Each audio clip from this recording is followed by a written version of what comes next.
Muchas gracias, hermanas. Estoy muy agradecida a Dios por el privilegio que me da de compartir con ustedes en esta mañana. Primeramente a través de Paito, que me conectó pues con Ángela, y ella pues con ustedes. Es una bendición poder compartir lo que Dios tiene para nosotros en esta mañana. Así que voy a compartir la pantalla. Creo que lo puedo hacer desde aquí, ¿cierto?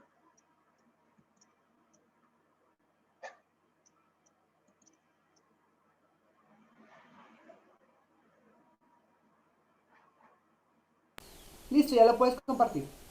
Ok, muy bien. Entonces,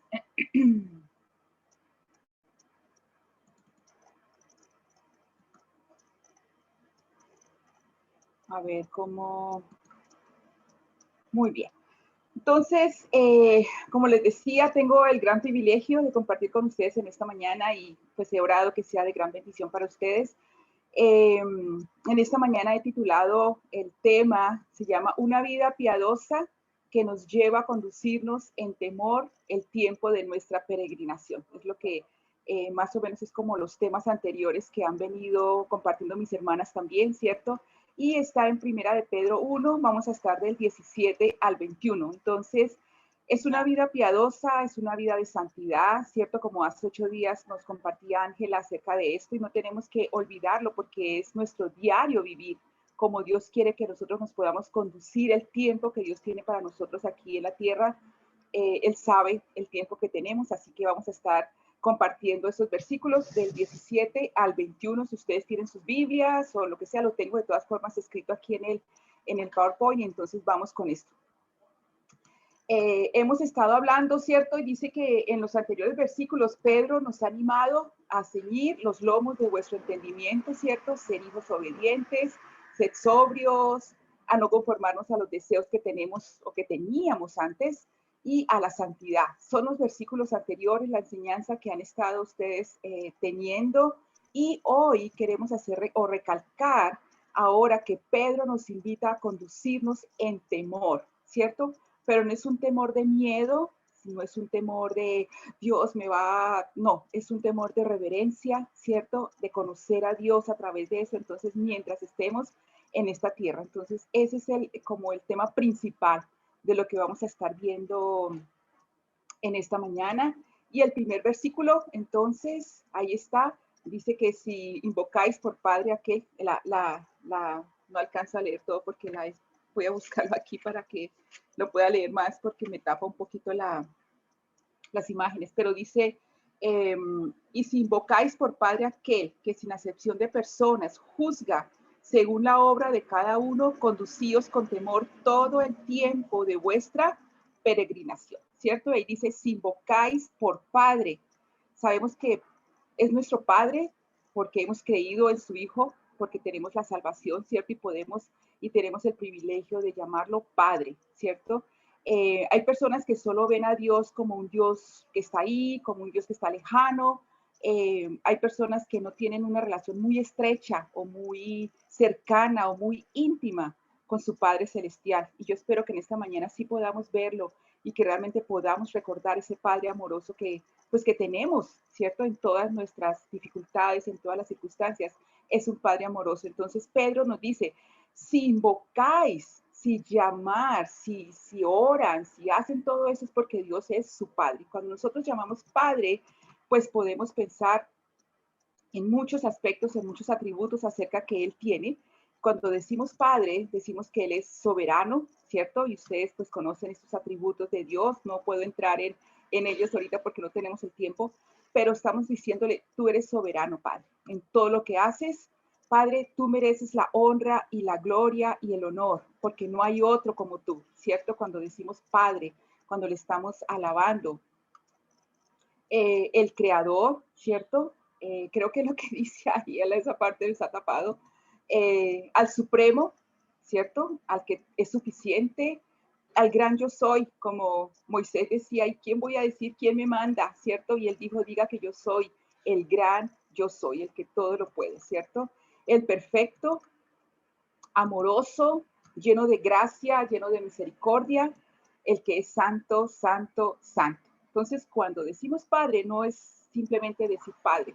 estamos refiriéndonos a alguien que es supremo, que es soberano, que es perfecto y que dice la Biblia que el único pues atributo que se repite 3 veces, que es santo, santo, santo, ¿cierto? Como está allí en Isaías. Entonces, esto nos lleva a adorar y cuando invocamos a Dios, estamos invocando a ese Padre y muchos otros atributos que obviamente pues no tenemos aquí, pero que están relacionados. Entonces, ahí mismo en Primera de Pedro 1:2 dice que elegidos según la presciencia de Dios Padre. Y ustedes ya vieron este versículo, ¿no? Que está hablando de su conocimiento anticipado, que Él lo sabe todo. Y el número 3 dice, bendito el Dios y Padre de nuestro Señor Jesucristo, que según su gran misericordia nos hizo renacer para una esperanza que viva, ¿cierto? Entonces, otra vez, Dios y Padre. Quiero ponerme el reloj aquí para que no se me pase la hora. Muy bien. Entonces, cuando decimos Padre, es con convicción, es con una realidad, es con una relación que nosotros podemos tener, que nosotros podamos descansar en esa sabiduría y en ese Padre amoroso como el Padre terrenal. Yo sé que de pronto algunas dicen, no, pero mi papá es esto, ¿cierto? Pero con Dios podemos tener todo el afecto, todo el amor que de pronto nuestro Padre terrenal no nos ha dado. Pero Pedro también dice que ese Padre amoroso, sin acepción de personas, juzga. Así que esa parte como que cambia, ¿cierto? Pero si Dios es amor, si Dios es amoroso, si Dios es justo y todo lo que tiene, pero también dice que también va a ser un juez, ¿cierto? Y debemos recordar que nos va a juzgar en el tribunal de Cristo. Obviamente no va a ser por nuestros pecados, porque ya han sido perdonados y limpiados, ¿cierto? En la sangre de Cristo ya hemos sido perdonados, pero sí tenemos que recordar que Dios nos va a juzgar por nuestra vida aquí en la tierra, por las cosas que hacemos o por las cosas que no hacemos, ¿cierto? ¿Qué clase de vida estoy llevando yo ahora como creyente? ¿Una vida de santidad, una vida de temor a Dios en lo que hago? ¿O simplemente cuando voy a la iglesia es que me acuerdo, cuando tengo que hacer esto, lo otro? Sino es en mi diario vivir las 24 horas del día que Dios me da. Entonces seremos juzgados con respecto a las obras que hacemos o las que no hacemos, con justicia y equitativamente. Y pues segunda de Corintios 5:10 dice, porque es necesario que todos comparezcamos ante el tribunal de Cristo, porque para que cada uno reciba según lo que haya hecho mientras estaba en el cuerpo, sea que malo o sea bueno. Entonces sabemos que todas las decisiones tienen consecuencias, o sean buenas o sean malas, tienen consecuencias. Así que tenemos que pensar y recordar que somos templo del Espíritu Santo, que todo lo que yo hago, ¿cierto?, debe ser para la gloria de Dios. Entonces ahí está ese tribunal que vamos a tener, pues cuando muramos, cuando estemos allí en el cielo con Él, lo vamos a estar pues llevando a cabo. Y aquí yo vengo pronto y mi galardón conmigo para recompensar a cada uno según sea que su obra, ¿cierto? Como creyentes, ahora que nosotros sabemos y entendemos lo que el Señor nos ha dado, la salvación que nos ha dado, nuestra vida debe marcar una diferencia. Nuestra vida debe ser ejemplo, debe ser de bendición a los que viven con nosotros cuando tenemos la oportunidad de salir y de compartir con otros. ¿Y cómo lo va a hacer Dios? Sabiendo que Él es juez, ¿cierto? Nosotros aquí podemos ver jueces imparciales aquí en la tierra y a veces pensamos, este hombre no está siendo sabio o está juzgando o está imparcial o tiene favoritos a este o mira cómo hizo esto o lo compraron o le pagaron, ¿cierto? Tantas cosas que podemos ver, pero con Dios no es así. Él nos va a juzgar, ¿cierto? Con sabiduría. Pero antes de eso, dice, la cuestión entonces será cómo hemos utilizado nuestros cuerpos, cómo estamos viviendo, ¿cierto? Para su gloria. Y ahí está. Él nos va a juzgar entonces de acuerdo a nuestra vida diaria, de cómo estamos viviendo nuestro diario vivir, ¿cierto? Las cosas que estamos haciendo para su gloria. Y ahora sí, entonces, ¿cómo debemos conducirnos? Si Dios me va a juzgar con justicia, ¿cierto? Con su amor, con su gracia y su misericordia, entonces también dice que debo conducirme con temor. pero no es un temor de miedo, no es un temor de que Dios me va a castigar, de que Dios me va a, bueno, a hacer tal cosa, sino que es un temor, que ustedes saben, es un temor con reverencia, una reverencia sana y santa para Dios, ¿sí? Recordando que Él es supremo, recordando que Él es soberano, recordando que Él me está viendo, recordando que Él me dio una salvación grande y por eso yo tengo que estar motivada a vivir una vida de santidad. Entonces tiene que ser una reverencia sana y santa para Dios, de respeto y un anhelo o cuidado para hacer ¿qué? Lo correcto. Yo ya lo sé, ¿cierto? Es simplemente que a veces no lo quiero hacer por alguna razón, no quiero hacerlo o algo y Dios me está invitando a que yo lo pueda hacer. Y ahí está ese anhelo, ¿cierto? El temor de Jehová me lleva a, a obedecerle realmente. A veces no podemos entender todas las cosas que nos están pasando, pero Él sí lo sabe. Entonces, conocemos el versículo que dice que, y todo lo que hagáis, hacerlo para la gloria de Dios. Y dice todo, todo, todo. Y yo tengo aquí algunas cosas anotadas como qué tal cocinar, ¿cierto? Otra vez, lavar, qué tal conducir, cómo me conduzco yo cuando voy con tanto carro y tanto tráfico y tanta cosa en la calle, eso me absorbe demasiado en mi relación con los demás, en el trabajo, cómo me estoy conduciendo, tiene que ser con reverencia sana para Dios. Yo a Dios no le estoy viendo como estoy viendo a las personas, ¿cierto? Pero sé que soy templo del Espíritu Santo y con ese temor yo le puedo entonces reverenciar y eso es lo que Dios quiere y anhela para nosotros. Ahí está este versículo en Deuteronomio 6:2. ¿Alguien quisiera leerlo, por favor?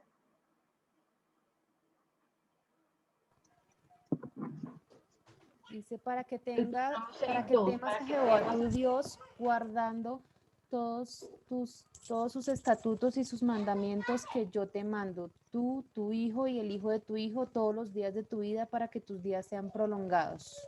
Muy bien, ahí está, ¿cierto? Ese es un versículo hermoso que nosotros tenemos. Y también está este en Proverbios. ¿Alguien lo quiere leer, por favor?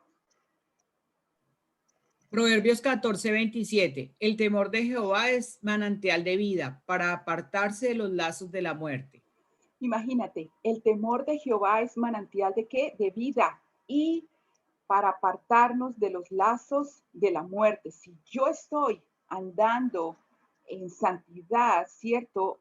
El temor de Jehová me evita pecar, me evita llegar a otros lugares, a hacer otras cosas que no necesito hacer. Entonces, teniendo ese temor, ¿cómo me voy a conducir? ¿Cómo voy a hacer las cosas? Voy a tener ese temor de decir, Dios me está viendo, Dios va a juzgar mi vida. Recuerden que no es para salvación, no, ya los pecados nuestros están pagados, gracias a Dios por eso. Pero sí en ese tribunal, Dios está viendo y me va a decir, Lucio, tuviste la oportunidad de y no lo hiciste, ¿cierto?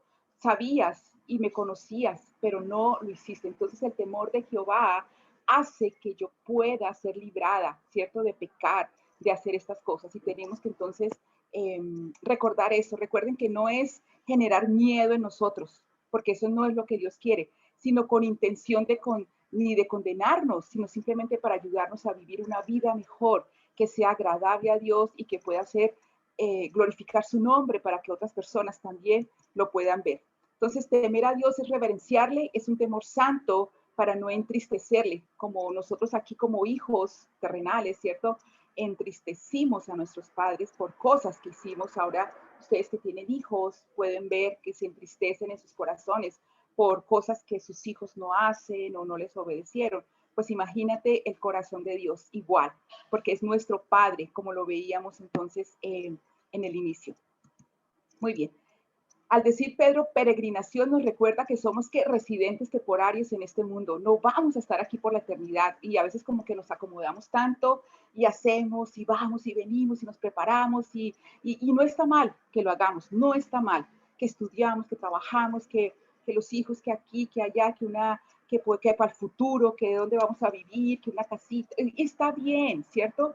Que lo que podamos hacer, pero tenemos que recordar que aquí estamos de paso. En este mundo no vamos a estar por la eternidad, bien sea que muramos, ¿cierto? O que el Señor venga por nosotros. Somos extranjeros en este mundo.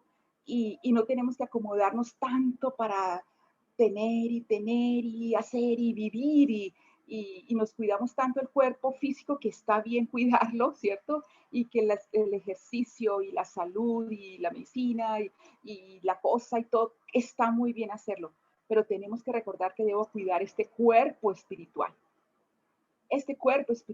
¿cierto? Ejercitarme en las cosas que son espirituales, porque eso es lo que Dios demanda de mí. Entonces, no debemos acostumbrarnos a este mundo, no participar de las cosas que participa este mundo y podemos hablar de muchos ejemplos y de muchas cosas en que las mujeres de pronto están involucradas. Ahorita el 8 de marzo pasó y las feministas salen a reclamar sus derechos y a hacer un montón de cosas y esto, y pues obviamente eso no es lo que Dios quiere. Entonces, como extranjeros y peregrinos en este mundo debemos abstenernos de cosas que no están honrando a Dios, que no le están glorificando, sino tener una vida ejemplar, siendo imitadores de Cristo, ¿cierto? Y ahí está este versículo en Hebreos 11:3. ¿Alguien, por favor, lo quiere leer?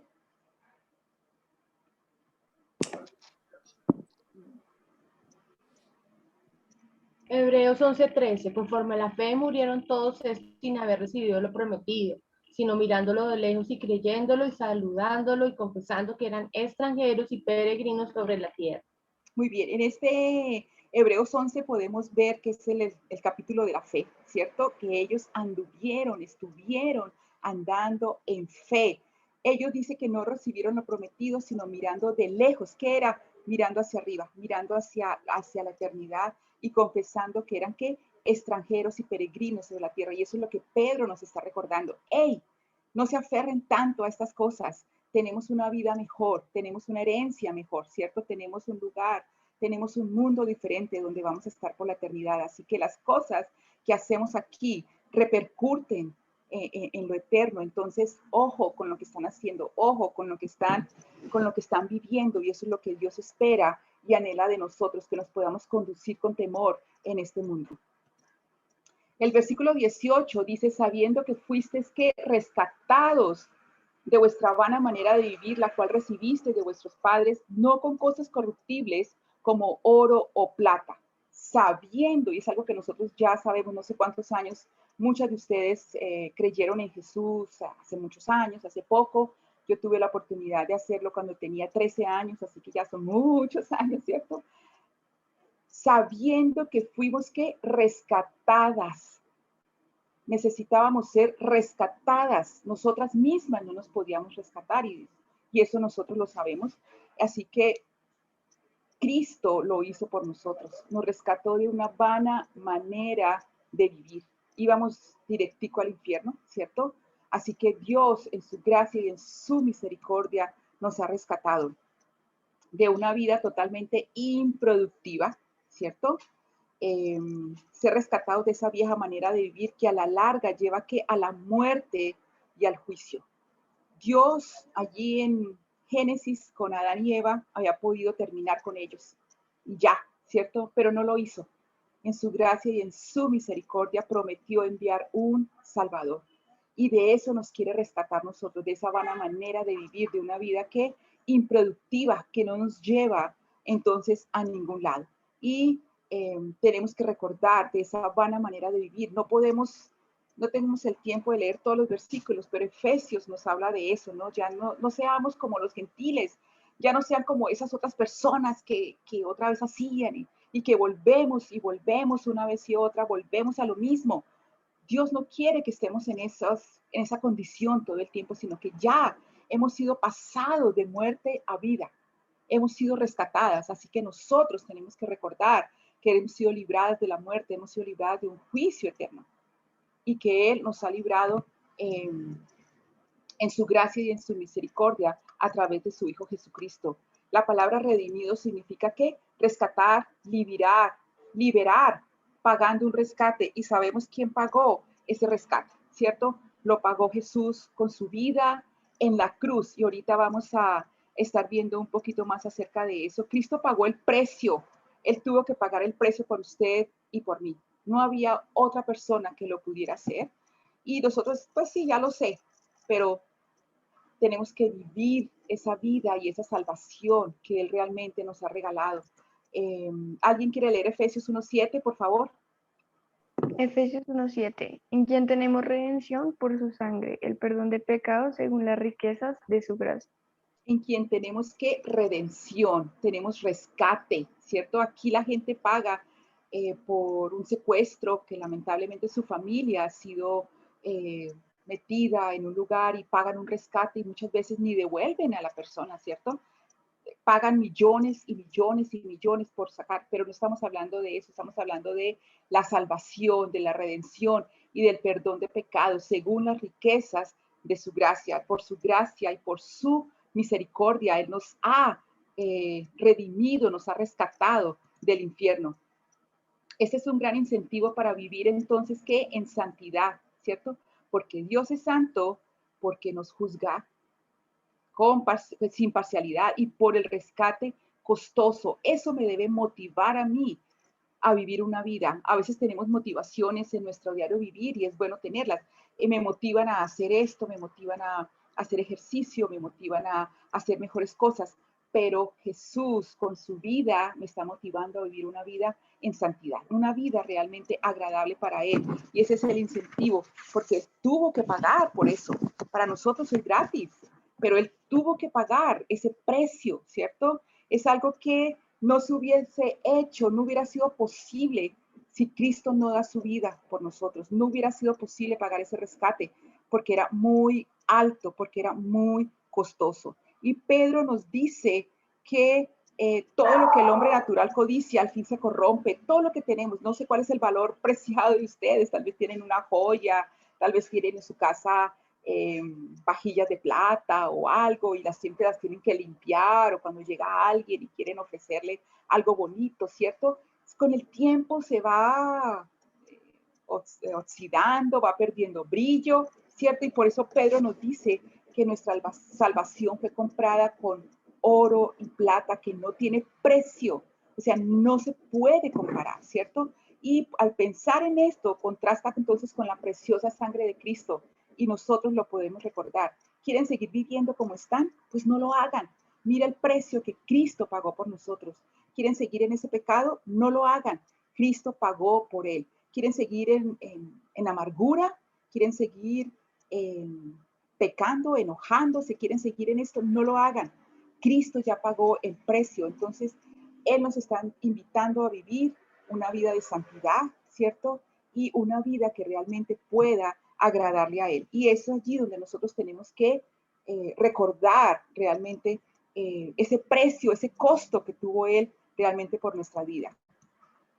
Sino con la sangre preciosa de Cristo como un cordero sin mancha y sin contaminación. Cuando estaba repasando y leyendo, me quedé, sino con la sangre preciosa de Cristo.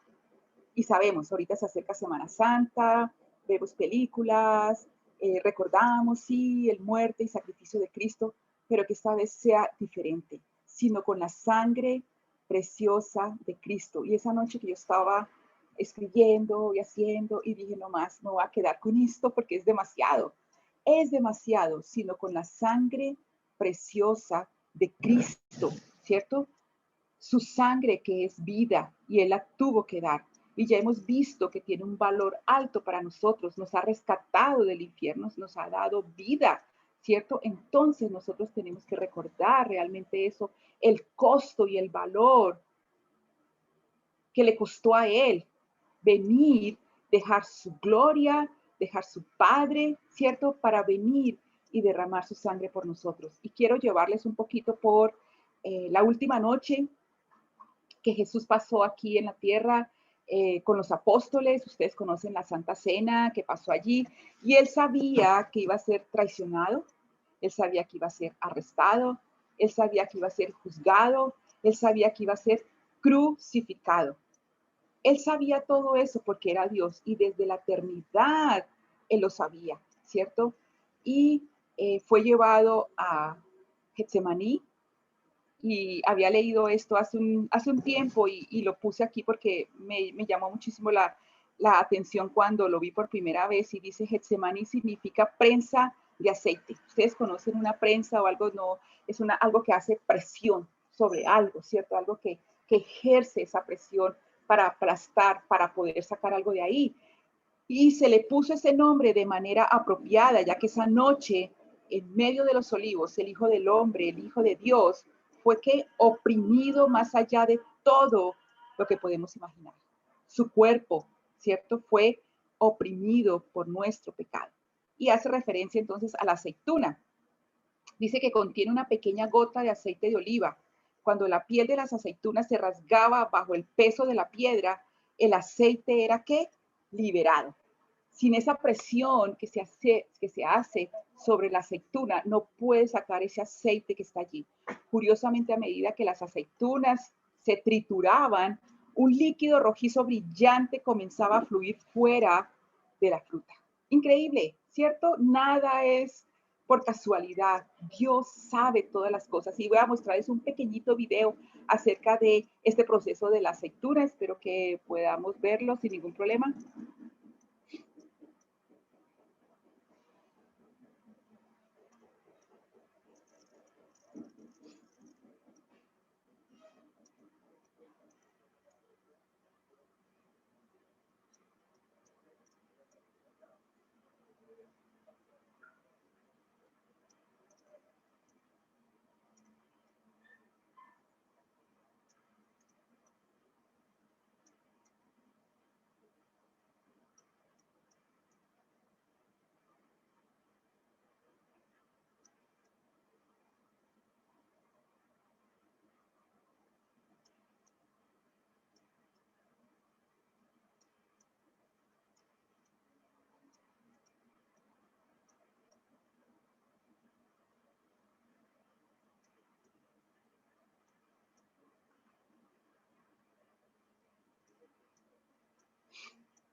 Oh, a ver cómo salgo de aquí yo.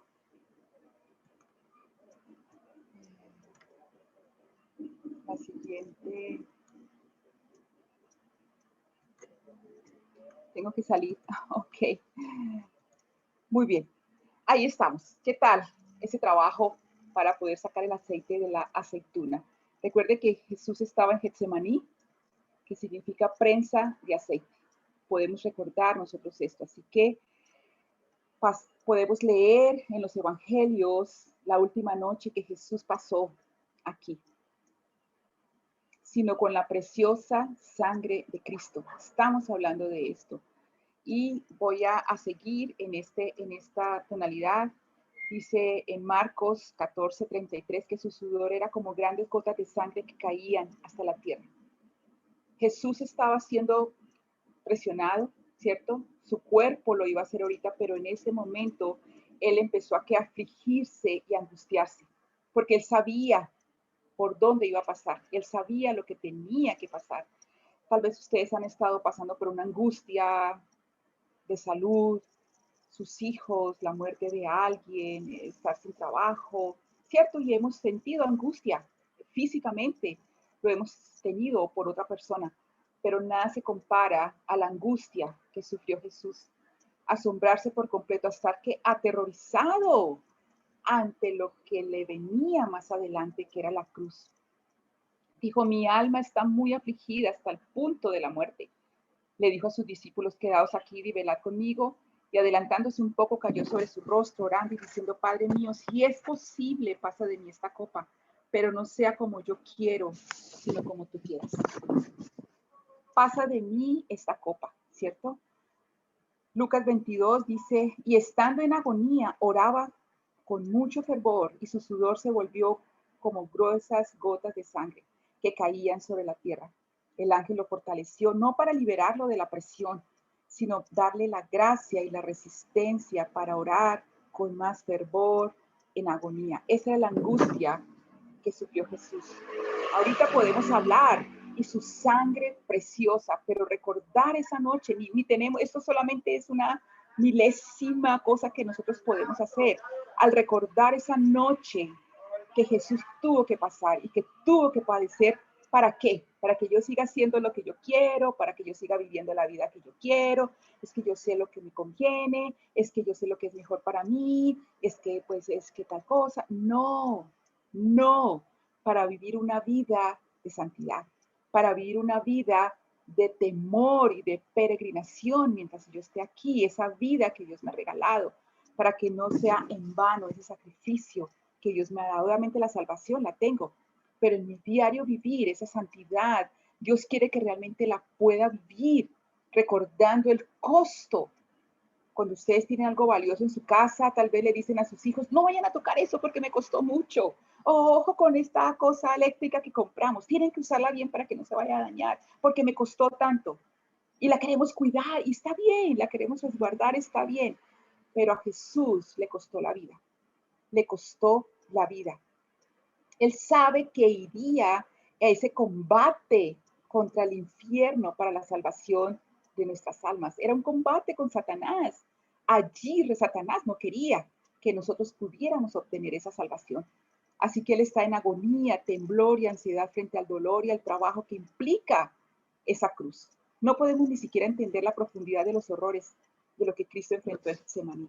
Jesús asumirá la culpa y pagaría el precio por nuestro pecado.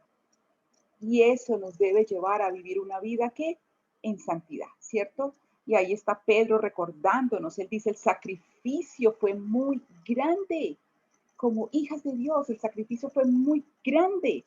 Y ahora ustedes disfrutan de sus beneficios, disfrutan de lo que ya tienen, ¿cierto? Por tanto, vivan como Él les pide y cumplan su llamamiento. Y este debe ser mi diario vivir realmente.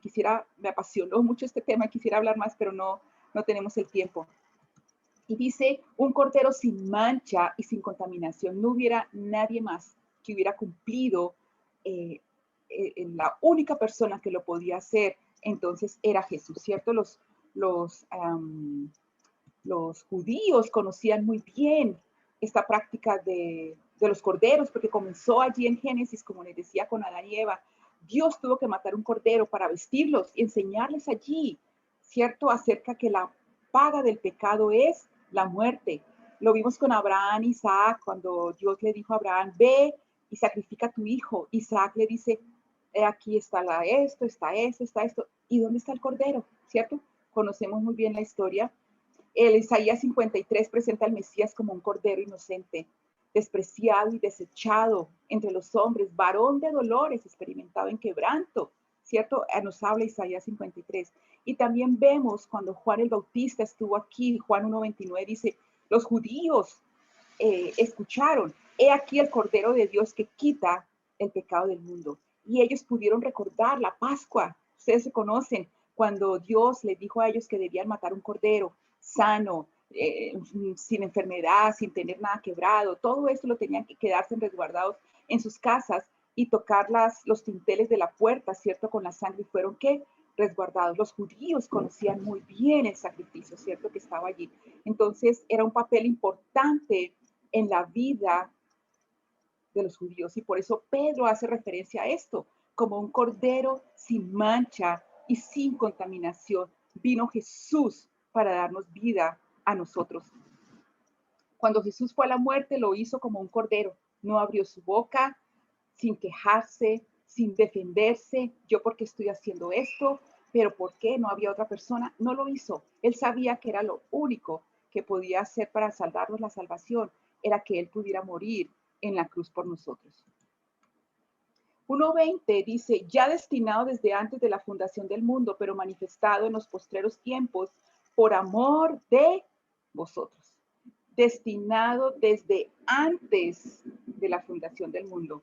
A Dios nada le toma por sorpresa, todo está fijamente calculado, como decimos, ¿cierto? No sé cuánto tiempo nos toma a nosotros organizar cosas, con cuántas...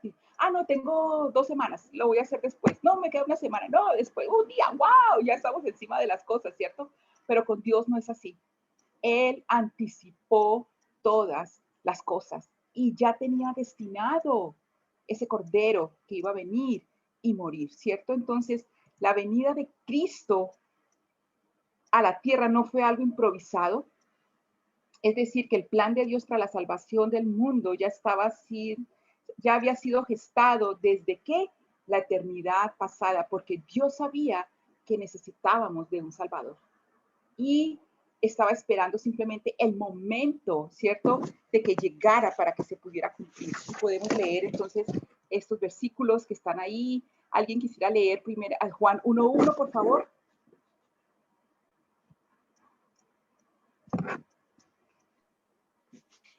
El principio en el verbo, y el verbo era con Dios, y el verbo era Dios. Sabemos quién era el verbo, ¿cierto? Jesús. Sí. Dice, era con Dios y el verbo era Dios. Y Juan 1:14. Y aquel verbo fue hecho carne y habitó entre nosotros y vimos su gloria. Gloria como del unigénito del Padre, lleno de gracia y de verdad. Muy bien, entonces nosotros tenemos que recordar y ver que estaba planeado desde la eternidad. Cuando Dios creó el mundo, Jesús estuvo con el Padre.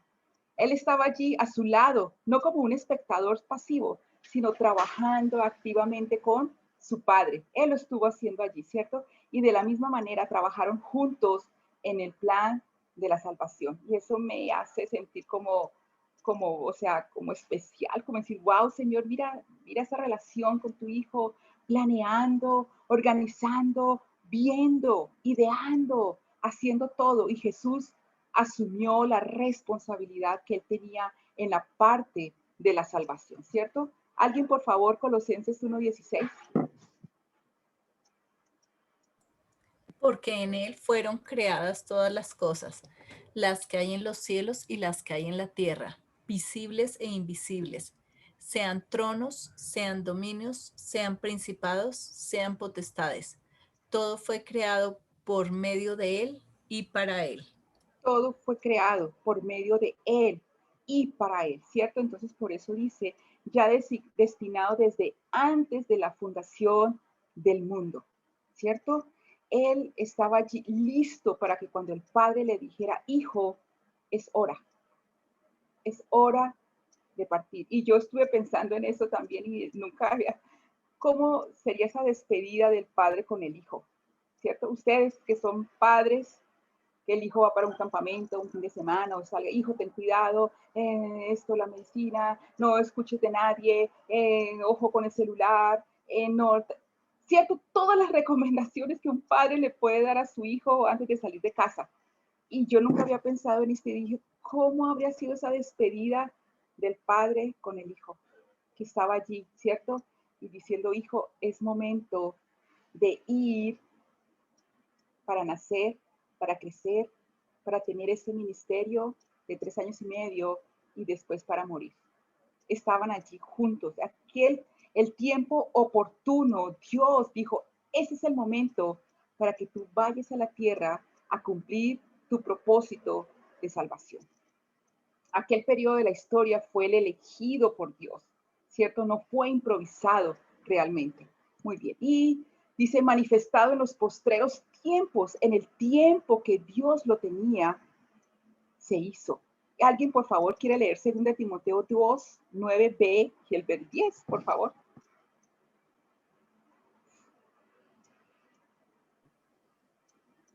Sino según el propósito suyo y la gracia que nos fue dada en Cristo Jesús antes de los tiempos de los siglos, pero que ahora ha sido manifestada por la aparición de nuestro Salvador Jesucristo, el cual quitó la muerte y sacó a la luz la vida y la inmortalidad por el Evangelio. Muy bien. En el tiempo indicado, manifestado por la aparición de nuestro Salvador Jesucristo, en el tiempo que Dios lo tenía destinado para que Él viniera y muriera por nosotros en la cruz. Y el versículo 1:21 dice, y mediante el cual creéis en Dios, quien le resucitó de los muertos y le ha dado gloria para que vuestra fe y esperanza sean ¿en quién? En Dios, ¿cierto? Y mediante el cual creéis en Dios que le resucitó de los muertos. Jesucristo es el único medio para que nosotros podamos llegar al Padre. Él nos lo dio a conocer, como dice Juan 14:6, yo soy el camino, la verdad y la vida. Nadie viene al Padre, sino por mí. Yo morí, yo hice el sacrificio, ¿cierto? Entonces, Dios también le resucitó de los muertos. ¿Por qué lo resucitó de los muertos? Porque Dios estaba satisfecho con lo que Cristo había hecho, ¿cierto? Es el sello de la salvación. Es realmente lo que ya era el final, ¿cierto? Era Dios dijo, hijo, has cumplido con todo lo que tenías que hacer para la salvación. Así que ahora te voy a resucitar, ¿cierto? Es el sello, como decimos, es la cereza del pastel, como decimos nosotros, que está allí, ¿cierto? Entonces, si la resurrección no se daba, hubiese implicado que el Padre no hubiera estado satisfecho con él, ¿cierto? Y en 1 Corintios 15 podemos ver todo acerca de las que se apareció aquí, se apareció allá, estuvo 40 días aquí, comió con los discípulos. Bueno, se presentó de muchas formas, ¿cierto? Y ahí en Corintios 15 habla acerca de la resurrección de Cristo. Es la garantía de que cada una de sus promesas que nos hizo son verdaderas y que se van a cumplir. Ese es el sello, la resurrección de Cristo, ¿cierto? Para nosotros. Y ahora, ¿dónde está Jesús? Volvió a la gloria que tenía antes de venir para crecer, para nacer, para crecer y para morir. Dios le devolvió esa gloria que él tenía nuevamente allí, entonces en el cielo, como dice Romanos 8:34. ¿Alguien lo quisiera leer, por favor?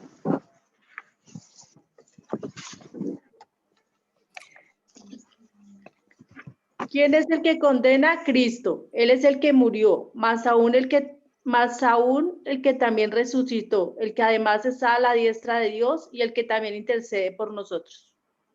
¿Dónde está ahora Cristo? Dice que a la diestra de Dios, ¿cierto?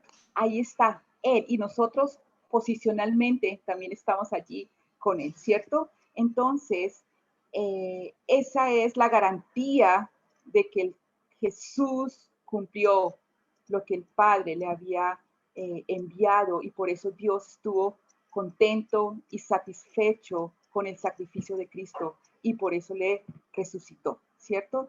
Y en la última parte del versículo dice, para que vuestra fe y esperanza sean en Dios.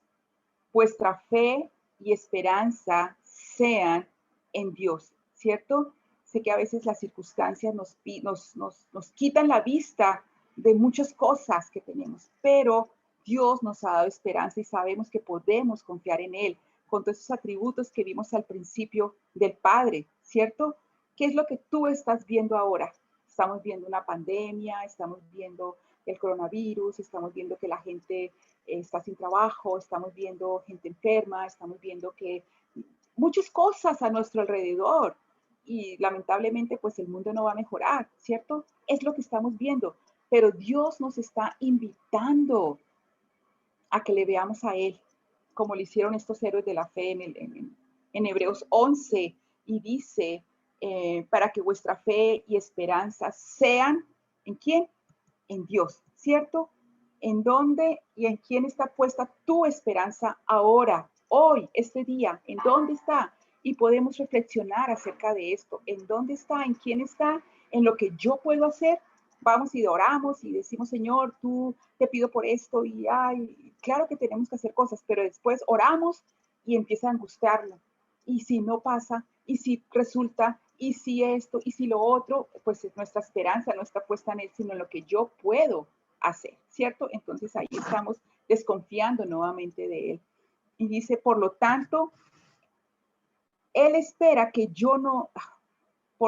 Él espera que ya no pongamos la mirada en este mundo y en las cosas que nos ofrece, sino solo en Dios y en lo que nos promete. Dios es quien nos dará un futuro de gloria y una vida eterna.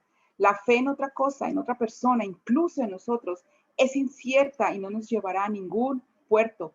Solo en Dios tenemos confianza y solo en Él hay esperanza. Y es allí donde yo tengo que ir día tras día, hora tras hora. Señor, tú estás ahí, tú estás en control, tú tienes esto. Señor, tú eres mi esperanza, tú eres mi roca, tú eres mi faro, Señor, a ti puedo confiar. Y entonces, así que con todo esto que hemos visto, tengamos una vida piadosa, tengamos una vida de santidad, tengamos una vida que glorifique a Dios en todo lo que hacemos, recordar el precio que Él pagó, recordar el precio que Él pagó para que yo pueda tener esta vida que tengo y que un día voy a estar con el Señor por la eternidad, que esto va a ser pasajero, ¿cierto? Pero mientras tanto, Él me pide que yo pueda confiar y descansar en Él. Entonces, hermanas, con esto les quiero dejar en dónde está puesta tu esperanza, en lo que vemos. Esperamos que sea Dios nuestro faro, nuestra roca, ¿cierto? En quien podemos nosotros confiar día a día y no olvidar que somos motivadas a vivir una vida de piedad y una vida de santidad. Entonces voy a orar para poder terminar. Padre, gracias por tu palabra, gracias por tu amor, gracias por tus bendiciones, gracias por tu